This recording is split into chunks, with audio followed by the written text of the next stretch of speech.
Hi guys, amazing observation this week, and for this week we're going to be looking at omissions in your analysis. Can you omit? Why do you omit? Why is omission necessary? We can even discuss whether omission is good or bad in the comments below, but stay tuned for the rest of the video.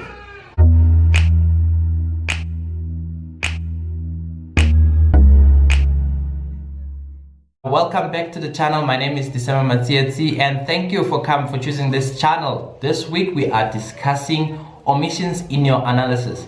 It happened that one morning I was going around where we stay for a run, and where we stay, our house is quite close to the river, and it's quite cold because it's close to the river. And as I was running, I started filming little clips of the dew that happens. This is like a fog that normally goes like 5 in the morning, 6 o'clock in the morning.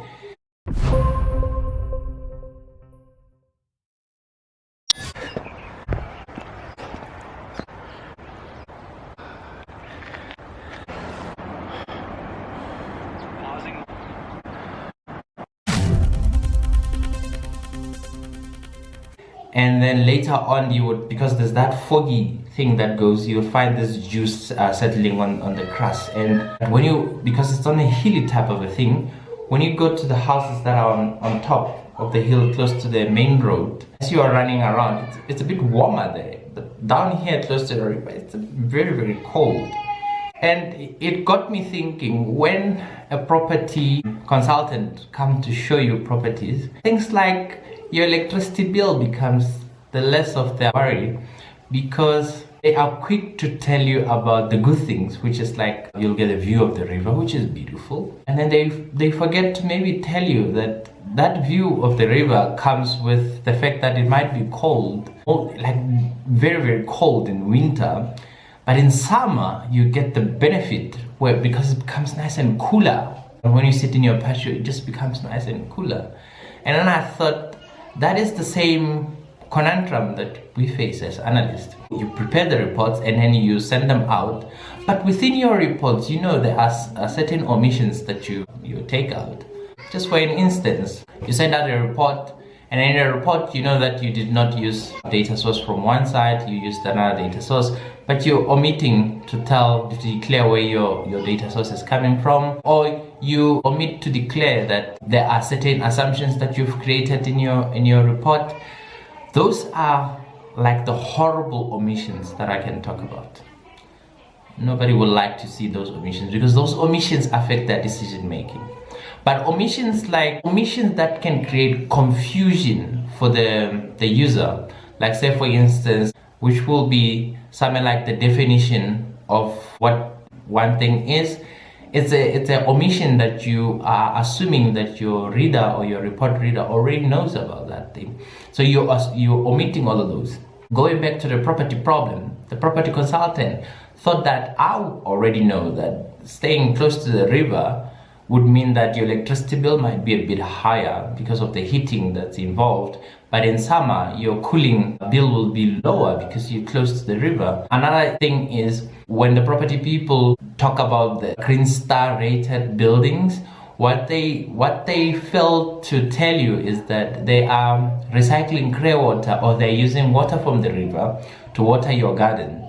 And now you get a shock. You come out, you go into your patio, and you think, why does it smell like this? But when they tell you that the building is 5-star or whatever star rated, they are assuming that you already know what does that mean. So it happens most of the time. As a financial analyst, I'll go in and we'll talk about depreciation or the issue of project recoveries. I'm already assuming that my recipient, or the people that want to see, already know how do we define a project recovery. When somebody else locks time, it does not necessarily mean I see it as a recovery.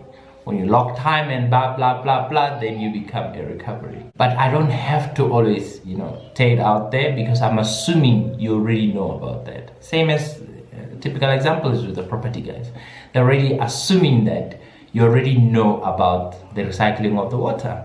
You don't come back and say, oh, but the water stinks. Come on, it's grey water from your sink and your basin and your shower water, that they created a tank, and then later when you're sleeping at night, they are watering the gardens using that water. They thought it was common sense to you. So sometimes we might go into a report, or we get report readers coming to us and then start naming our reports as rubbish. It might be useful to do the following, of which I did it once or twice. I don't have to do it all the time. Create the appendix or addendum or a terminology page where you still say what is the terminology. Make sure that the terminology page becomes close to your ending slide or ending page, where you still list all your glossary to say this is derived this way, this is derived this way, this is derived this way. And that way, the new people that are not well versed into the topic can actually be able to go back there and then up themselves up into this. In this case, when you come to the property, there'll be an NB to say closer to the river, the colder it becomes in winter, the cooler it becomes in summer. And then you, as the report reader, you'll be able to make an informed decision to say, do you want to stay up on the hill or you want to stay closer to the river? You make those calls, and I think that's very, very quite good, honest analysis that one can do.